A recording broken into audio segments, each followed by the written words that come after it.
Good morning, नमस्कार। My self doctor Isha और ये वीडियो मेरा उन सब पेशेंट्स के लिए है जहाँ पर अपने सोनोग्राफी की रिपोर्ट्स में आप लोग बल्कि यूट्रस देख लेते हैं and you are in a panic stage. Panic stage में हमें कॉल किया जाता है कि बल्कि यूट्रस आ गया है, just give us, provide us with the medications. Believe me, first and foremost thing is never get panicked. एक रिपोर्ट को देख के इतने ज़्यादा पैनिक हो जाना। बल्कि यूट्रस के कुछ ऐसे टाइप्स हैं जिनको आप घर बैठे ही just with your lifestyle modifications बिल्कुल ठीक कर सकते हैं। बस उस बल्कि यूट्रस का कॉज जाना होता है। समटाइम्स तो इट हैपन्स कि बल्कि uterus even after your delivery के बाद यूट्रस का साइज थोड़ा बढ़ जाता है, उसको भी हम बल्कि यूट्रस बोल देते हैं। तो वहाँ पर तो डरने की कोई ज़रूरत नहीं है। सेकेंड कॉज उसका आप देख सकते हो PID, that is pelvic inflammatory disease. वो किन केसेस में होता है? जैसे कोई इन्फेक्शन हो जाता है। अगर कोई इन्फेक्शन रहता है और वो बहुत देर तक रहता है तो क्या होता है, यूट्रस थोड़ा इन्फ्लेम्ड हो जाता है, थोड़ा स्वोलन अप हो जाता है। चाहे ये इन्फेक्शन समटाइम्स, बहुत रेयर केसेस में ट्यूबरकुलर इन्फेक्शन होती है, तो वो इन्वेस्टिगेशंस करा के उस तरह के मेडिसिन से हम जब डील करते हैं तो uterus return backs to it normal size. Sometimes infection, सब बैक्टीरियल इन्फेक्शन या फंगल इन्फेक्शन जब क्रॉनिक बहुत देर तक रहती हैं तो भी इस वजह से भी ये चीज़ हो सकती है। एंड उसके अंदर तो जस्ट अ सिंगल 1 मंथ की मेडिकेशन जो होती है वो आपको पूरा रिकवर कर देती है। और PID में आपको सिम्टम्स क्या लगेंगे? वजाइनल डिस्चार्ज होगा, समटाइम्स वाइटिश, समटाइम्स येलोइश। मैंने पुराना एक वीडियो बनाया जहाँ पर मैं आपको सब बता चुकी कि कौन से कलर का वजाइनल डिस्चार्ज है, वो किस रीज़न से है। तो क्रॉनिक वजाइनल डिस्चार्ज जब रहता है, हम उसका ट्रीटमेंट नहीं करते हैं, इन्फेक्शन रहता है, तो उसके कारण भी यूट्रस जो है वो बल्की हो जाता है, इन्फ्लेम्ड हो सकता है। उसका treatment just a single month of medication is required and bulky uterus जो return back to normal. Third reason जिसको आप घर बैठे ठीक कर सकते हैं इज़ समटाइम्स सेडेंट्री लाइफस्टाइल। बैठे रहना, सिटिंग जॉब में होना, बहुत ज़्यादा एक्टिव नहीं रहना, या कुछ लेडीज़ को जस्ट बैठ के ही सारे काम करने की हैबिट है। उन केसेस में भी आपका हार्मोनल इश्यूज जो हैं वो हो जाते हैं and your below the waist जो पियर शेप्ड ओबेसिटी है वो रहती है। ऐसे केसेस में sedentary lifestyle also leads to bulky uterus. अब इसको रिवर्स करने के लिए आप क्या कर सकते हो? अपने लाइफस्टाइल मॉडिफिकेशन, एक्सरसाइजेस, इन सब से इसको फिर से रिवर्स कर सकते हो। अब हम आते हैं कौन से केसेस में बहुत ज़्यादा विजिलेंट रहना है। बल्कि यूट्रस अगर आपका आया है एंड उसका कॉज आपके सोनोग्राफी में एडिनोमाइसिस है या मल्टीपल फिब्रॉइड्स हैं, उन दोनों ही केसेस में हमें थोड़ा सा विजिलेंट रहना है। In case there are fibroids, bulky uterus का पहले यूट्रस नॉर्मल साइज क्या है? इट्स जस्ट 6 to 7 सेंटीमीटर, अपने फिस्ट के जितना साइज है, just 6 to 7 centimeter in length and breadth उसका रहता है 4 सेंटीमीटर तक एंड थिकनेस उसकी होती है 3 सेंटीमीटर तक। तो अपना फिस्ट जितना होता है उतना ही यूट्रस का साइज होता है।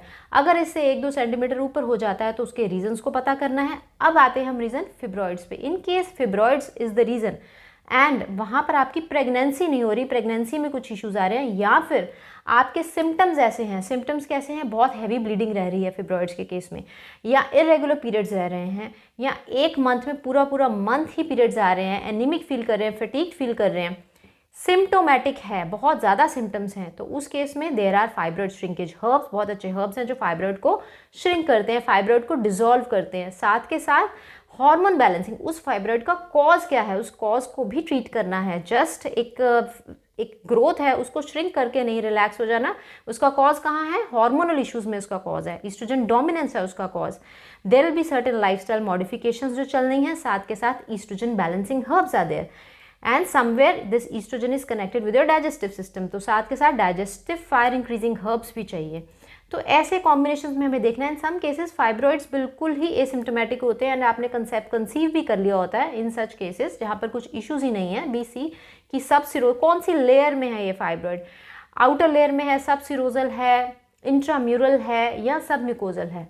समटाइम्स क्या होता है, वो कैविटी जो यूट्राइन कैविटी होती है, फिब्रॉइड ऐसा होता है कि वो कैविटी के अंदर जा चुका होता है, तो कैविटी का जो स्ट्रक्चर होता है थोड़ा सा डिस्टॉर्ट हो जाता है। वैसे केसेस में मिसकैरेज होने के चांसेस ज़्यादा रहते हैं। तो इन केस ऐसा कुछ है तो you just have to have the fibroid shrinkage herbs, जिससे फाइब्रॉइड श्रिंक रहे। कैविटी को पहले नॉर्मल साइज में लेके आना है, नॉर्मल शेप में लेके आना है एंड देन आपने कंसीव करना है। उससे पहले आप कंसीव करेंगे तो मिसकैरेज के चांसेस ज़्यादा हैं एंड उससे भी हेल्थ जो है वो डिटोरेट करता है। सेकेंडली समटाइम्स बहुत बार ऐसा होता है कि फिब्रॉइड्स जो है मोस्ट ऑफ द केसेस में होते ही हैं एंड समटाइम्स हम क्या सोचते हैं कि फिब्रॉइड है, कोई सिम्टम प्रोड्यूस नहीं कर रहा, let it be, but you have to be very vigilant. After every 6 months go for an ultrasonography and साथ के साथ इन फिब्रॉइड्स का जो कॉज है हम उसको ठीक करेंगे फाइब्रॉइड श्रिंकेज हर्ब्स के साथ साथ।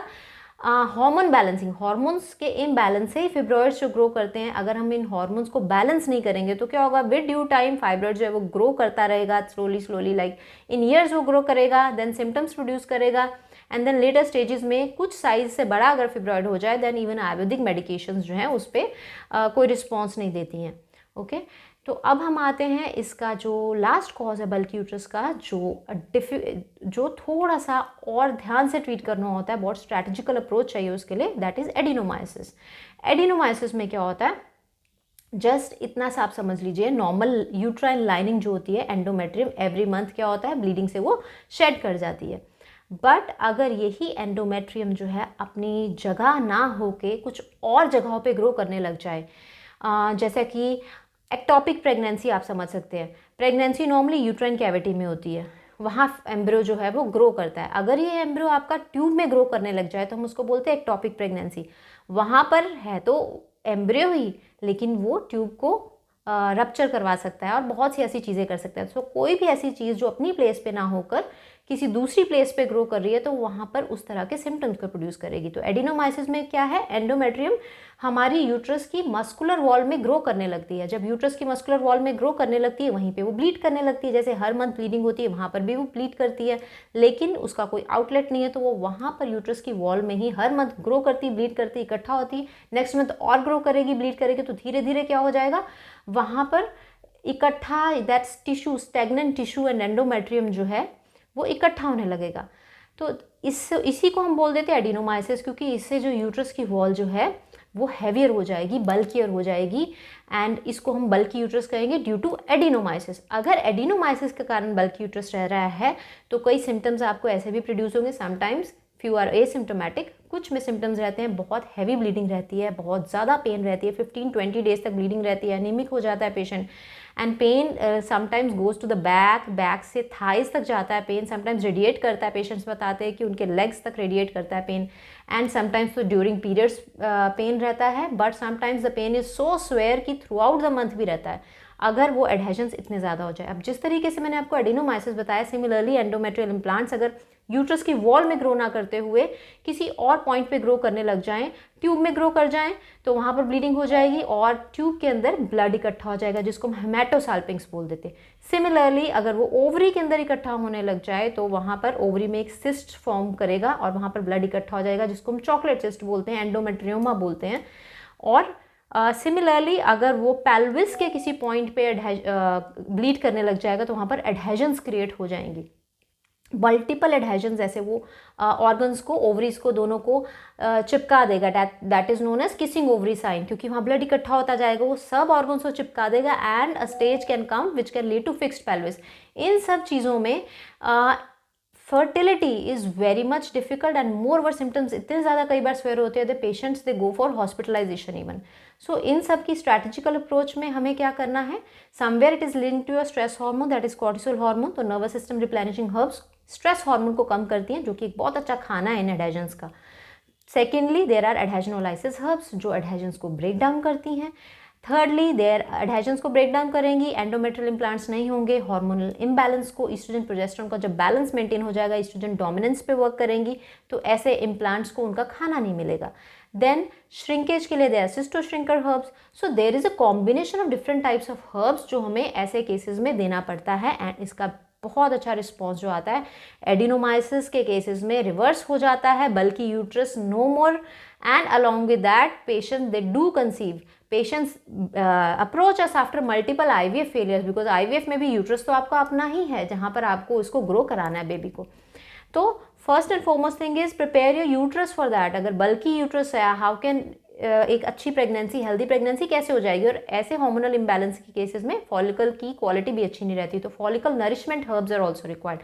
सो proper thing is proper visualization चाहिए पेशेंट टू पेशेंट, किन चीज़ों की इस पेशेंट को नीड है, कहाँ कहाँ इश्यूज़ हैं, उनका उसी के अकॉर्डिंग ट्रीटमेंट रहता है। और कुछ केसेस में जहाँ पर मेडिसिन की नीड ही नहीं है, जस्ट लाइफस्टाइल चेंजेस की नीड है, तो वहाँ पर आप घर बैठे ही अपने लाइफस्टाइल मॉडिफिकेशंस करके, लाइफस्टाइल मॉडिफिकेशंस आजकल एवरीवन नोज, ज़्यादा एक्सरसाइज करनी है, स्लिमिंग आवर्स अपने अच्छे करने हैं, स्ट्रेस नहीं लेना है, स्ट्रेंथ ट्रेनिंग भी आप कर सकते हैं। अलॉन्ग विद दैट जितने फ्रेश फ्रूट्स वेजिटेबल्स आप ले लें, समटाइम्स फ्लैक्स सीड्स अच्छा हेल्प करते हैं, chias, everyone knows there is a lot of information which is present.